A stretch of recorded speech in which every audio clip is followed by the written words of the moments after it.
Ladies and gentlemen, I actually think that today is probably one of the most important of our meetings for the Rotary Club of Adelaide. On Friday, we will commemorate the 90th anniversary of the Anzac landing at Gallipoli, a commemoration that serves to ensure we keep alive the memory of the sacrifice that those people make who do the heavy lifting of war. I contend, and I probably think it's not widely recognised, that amongst our membership, both past and present, we have people who have served Australia in probably every conflict in which we've had as a nation in the years of the existence of this club. But I think we often forget that those that answer the call of the bugle and who make the supreme sacrifice and support the maintaining of our freedom are people too. Brothers and sisters, sons and daughters, aunties and uncles, and just mates. Today we have one of these young men to speak to us on their experience and understanding of Anzac. Malcolm Wells is the commanding officer of the 7th Battalion, the Royal Australian Regiment. And for about 7 months last year, he had the responsibility of commanding a contingent of about 460 soldiers on active service in Afghanistan. I won't speak further on his CV, but I do commend you to read it in the bulletin.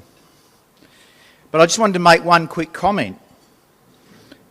Malcolm's had the honour and the responsibility and the challenge of leading 700 of Australia's finest infantrymen for now going on 2 years. But if you read his CV, and the most scary concept of everything is he's also had the challenge of coaching a dozen primary school kids in soccer,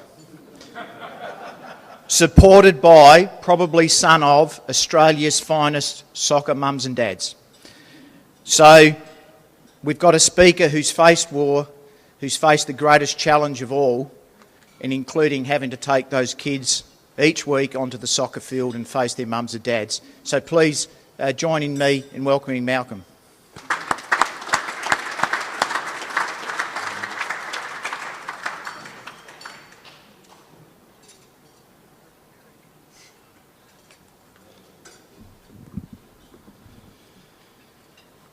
Well, good afternoon.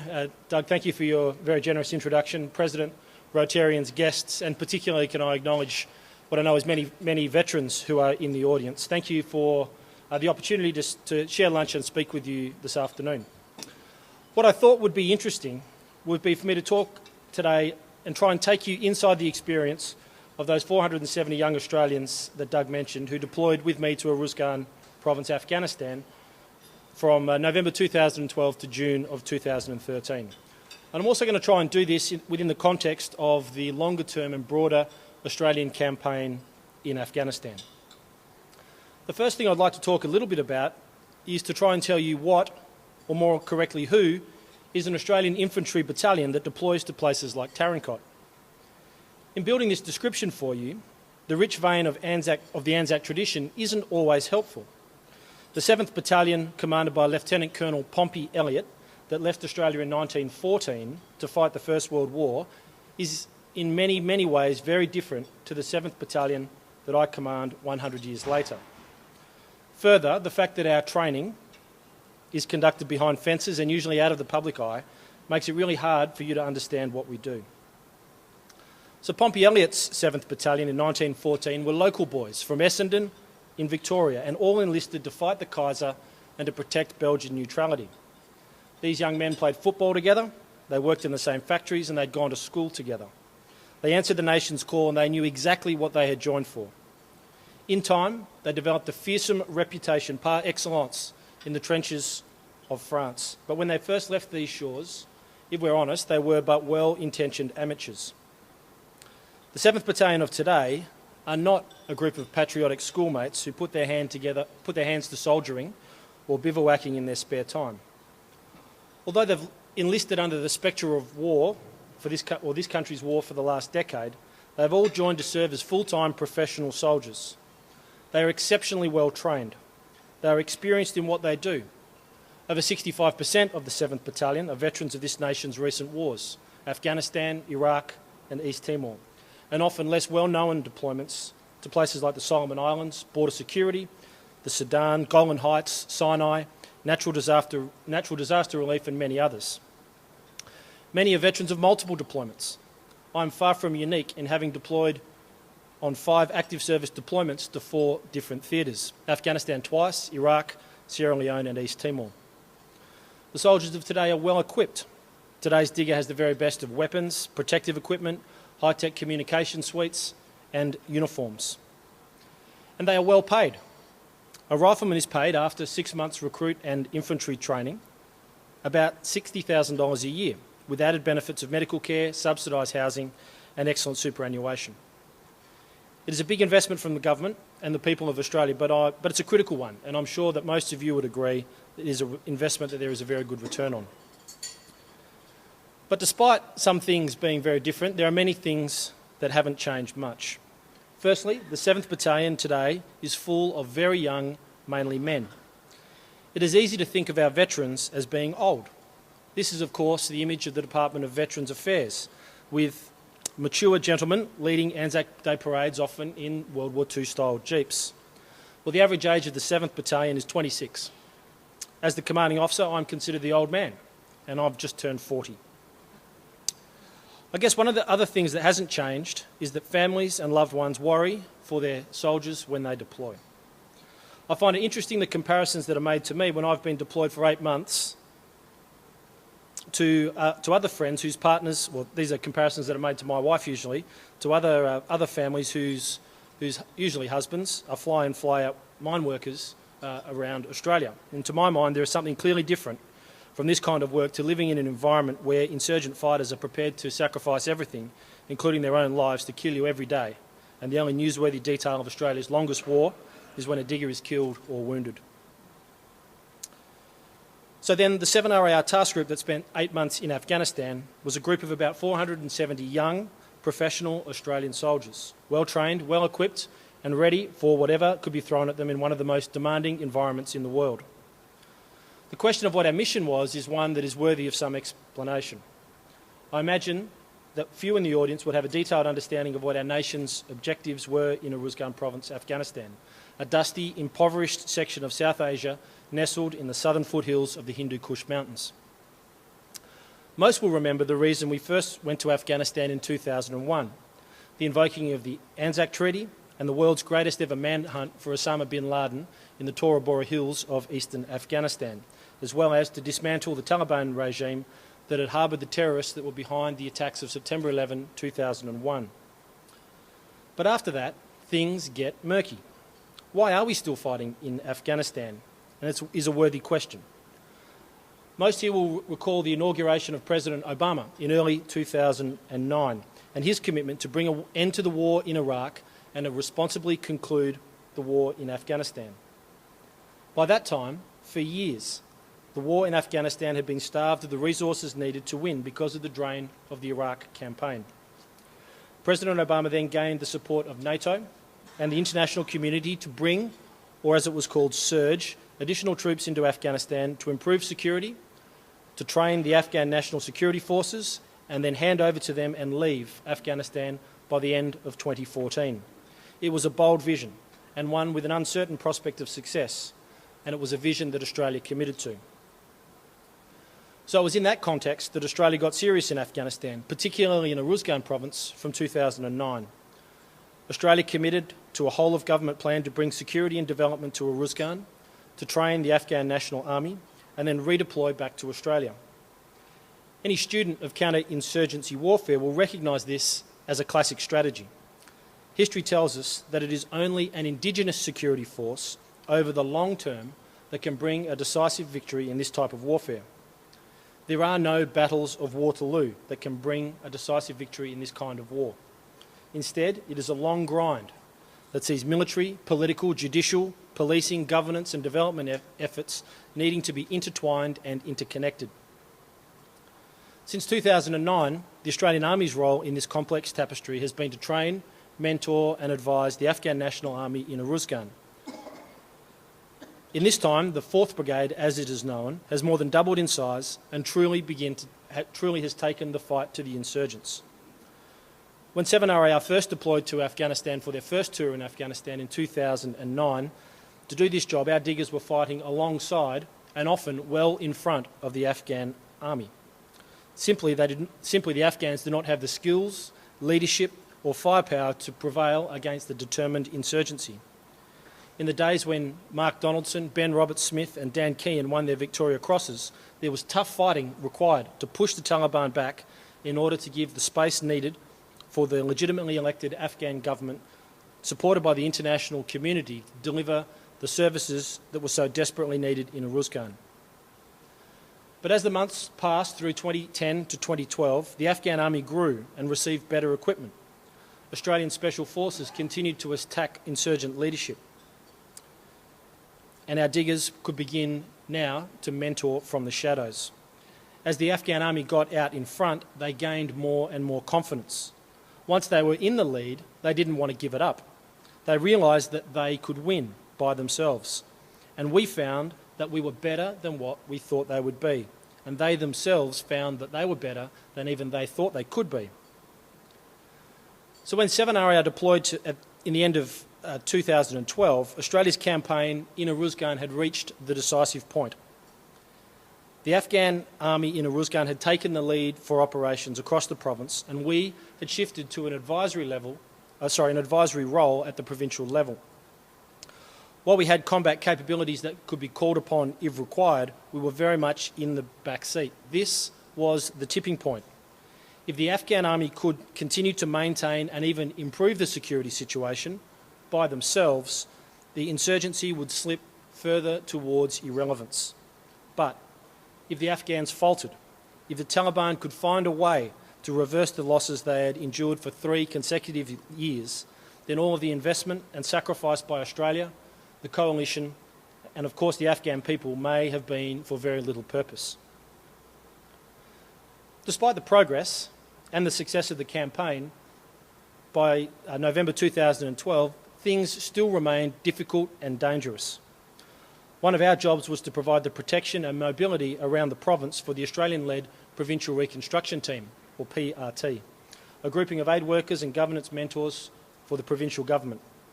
Our task group successfully conducted, without incident, some 100 patrols throughout the province to get these critical people where they needed to be to do their work.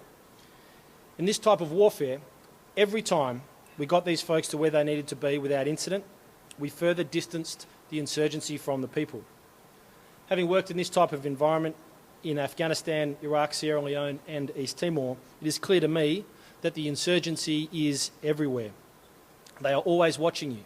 They seek to attack when you are at your weakest. They use surprise and cunning to strike when we are vulnerable. So for us to conduct this number of patrols, as we call outside the wire, in a very difficult, dangerous and contested environment without incident, is testament to the meticulous patrol preparation, alertness, stamina, discipline and professionalism of our Australian soldiers. But our main focus was on advising the Afghan National Army, and it's worthwhile me sharing with you some of the characters we came into contact with.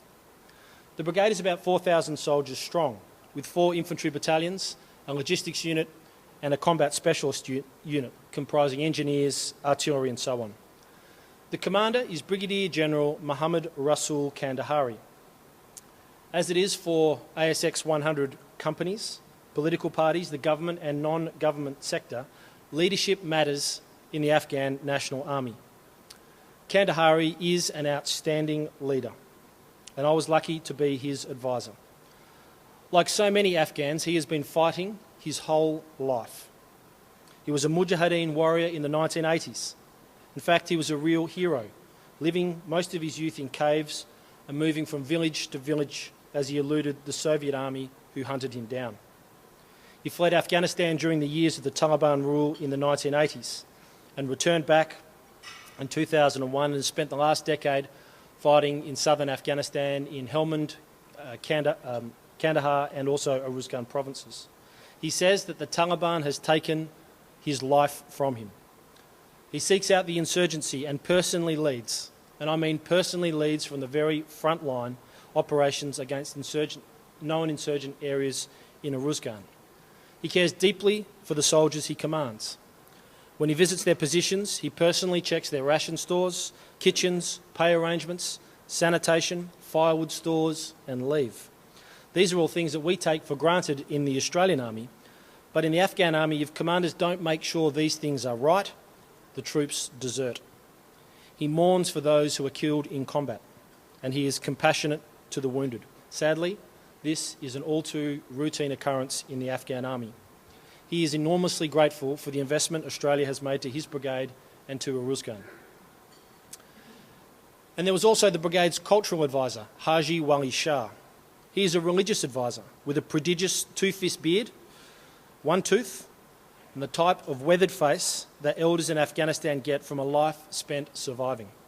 Surviving poor health, climatic extremes, inadequate diet, no education, hard physical labour, and people that try and kill you every day. Yet his warmth was unending, and perspective on life broad and deep. He is a comrade who, despite having nothing, would give everything to his brothers in arms who were committed with him to making Afghanistan a better place. And there was Qasim, the brigade's deputy commander, a man of little professional ability, but like so many Afghans, is a networker, building alliances and always keeping his options open. This is how you survive in this ancient land, and it comes naturally to Afghans. They would put the very best of Australian political whips to shame. Qasim loved nothing more than coming to our mess for dinner, loading his plate as high as he could with processed Western food, then waiting for the appropriate moment to sprint to the soft-serve ice cream machine and going for broke with all the joy of a small child. One of the greatest challenges that we faced during our deployment was that of trusted insiders turning their weapons on us while we were operating inside the camps and patrol bases of the Afghan Army. 2 months before we deployed, news broke that 3 more young diggers had been killed at the hands of an Afghan soldier who turned his rifle on them at night inside an Afghan patrol base in the Chora Valley. We developed a very good plan to ensure that we maintained our alertness and protection from the full range of threats during our deployment. The reality for these sorts of deployments is that threats are ever present. You are never really safe. Insurgents fire 170mm rockets into the main base. Improvised explosive devices are placed to ambush patrols. Suicide bombers, including children, attempt to infiltrate government and military facilities. So-called spectacular attacks are planned to inflict maximum damage and gain international media attention. And Taliban sympathisers infiltrate the Afghan security forces to kill coalition soldiers. Focusing exclusively on just one of these threats makes you vulnerable to others. Fortunately, the security situation continues to improve in Uruzgan as it does in Afghanistan, and these threats have and continue to recede. So in this environment, during the deployment of the 7 RAR Task Group, I would like to think that we moved the ball forward. There is no doubt that the 4th Brigade improved their combat capabilities during our time in Afghanistan. By the time we left, the brigade was able to independently evacuate its own combat and non-battle casualties to Afghan-operated medical facilities. It could take the fight to the insurgent strongholds in the most remote parts of the province. They could survive a bitter winter in their patrol bases, and they could coordinate the movement of logistics over hundreds of kilometres over broken, unsealed and dangerous roads. These were all things that they could not do independently when we commenced our deployment. But as I said, advising the Afghan National Army was not all that we did. As I've already mentioned, we safely escorted Australian PRT members on about 100 patrols throughout the province. We also provided protection to Australian advisors working in Kandahar. This included deterring a suicide bomber who attempted to attack the weekly parade of the Afghan Corps commander inside his camp.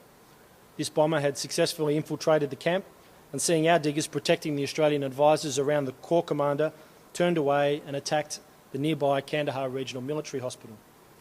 Fortunately, the bomb only partially detonated and only killed the bomber. This is known in Afghanistan as an own goal to the insurgents. The logistics of war is an enormous undertaking, and our unique role during our deployment was to commence sending back the stores and equipment that had been accumulated throughout almost a decade of operations in Uruzgan. This was a tremendous undertaking, and one that needed to be conducted concurrent to the conduct of operations. As our deployment progressed, the landscape of multinational base Tarankot, home to about 3,000 coalition soldiers and contractors, began to change dramatically. In the preceding years, Australia had invested in building multi-storey, rocket-proof barrack buildings.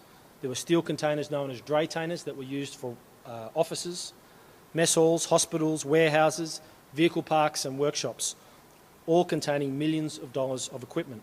These all had to be deconstructed and the equipment brought back to Australia as it had come by aircraft. During our deployment, while continuing to conduct operations, we returned to Australia about $100 million worth of stores and equipment that were, by this stage, surplus, 1,000 ISO or shipping containers, and about 30 armoured vehicles and engineering plant. There are no Victoria Crosses to be won with this kind of work, but it's critical, and like generations of Anzacs before us, we leaned into the problem and got the job done. One of the most wonderful things about Anzac Day is that it is a celebration of the Australian spirit. At its core, it is above politics. Controversies surrounding the folly of a century-old war fought for empire in Europe, national decisions about the employment of the second AIF, the Empire Air Training Scheme, national service and conscription, rightly all wash away in recognition of sacrifice, mateship, and how the very best of humanity surfaces in the greatest ordeals. But this being said, for my address to you this afternoon, it would be remiss of me not to dwell for a moment to consider the sacrifice we have made to a dusty corner of Afghanistan. Was the blood and treasure we have given worth it? I think rightly and fully this answer will be best be given in the future by politicians and historians. And all I can give you is a soldier's answer less than a year from finishing my job in Afghanistan. We are all immensely proud of what we have achieved in Uruzgan. The Afghan army now takes the fight to the insurgency by themselves every day. The Afghan government continues to grow and develop. The Afghan people have just successfully conducted national presidential elections, where it looks like for the first time in 200 years, a ruling Afghan head of state will voluntarily step down. In Uruzgan, every day, kids, and especially girls, go to school. Mothers have access to healthcare and childbirth. Infant mortality has reduced dramatically. Farmers can take their produce to new markets. Less people die each winter. Each of these markers in and of themselves are well below that what we enjoy as our standard of living, but they are light years ahead of what they were a decade ago under the darkness of the Taliban. Much progress still needs to be made, but things are certainly on the right track. It is true that as a nation we have paid a heavy price for being in this our longest war. 200 of young men have come home on their shields. Hundreds carry physical wounds from their service, and thousands will be affected deeply by their deployment to Afghanistan. The results of war are tragic, but it would be a bigger tragedy for the community to think that all soldiers who have served in Afghanistan are suffering PTSD and are negatively affected by their operational service. While not to diminish those who are suffering, most of us see it as a positive experience. It has been an opportunity for us to apply what the Army has taught us. We developed mateships that will endure. We've had to use our initiative to get the job done regardless of the obstacles that were in front of us. We were courageous when we met the enemy. We learned how to respect people very different to ourselves. These things reflect our values, and we are deeply proud of our achievements. Indeed, we think this is an environment that has brought out the very best in us. I say that to this esteemed group of leaders within the Adelaide community to help give you a frame of reference when you come in contact with a veteran, particularly a young veteran. Perhaps this is when you are considering them for a job. perhaps as another parent at your child's school, at a social event, through your work, or even perhaps as your next door neighbour. Often we as veterans are silent and relatively unassuming, and you might not know the questions to ask. Well, I assure you that these young men and women will be proud to talk of their operational service and their experiences. I'm very confident that you will see them sit a little straighter and their chests puff out just a little bit when they recount their recollections. But as we approach Anzac Day on Friday, it is not a day for celebrating the achievements of veterans who have returned from war. Instead, it is our solemn duty to remember the fallen on Anzac Day. This national duty has been entrusted to us over the generations to ensure that those who have paid the supreme sacrifice are never forgotten. Amidst the search for national identity, two-up, crown and anchor, community marches and speeches of service, we must first and foremost remember the 100,000 Australians who, fighting under our national flag, fell with their faces to the foe. Thank you, lest we forget.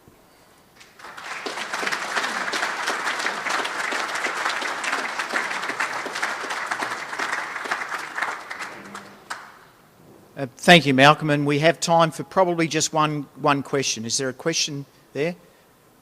John Behenna.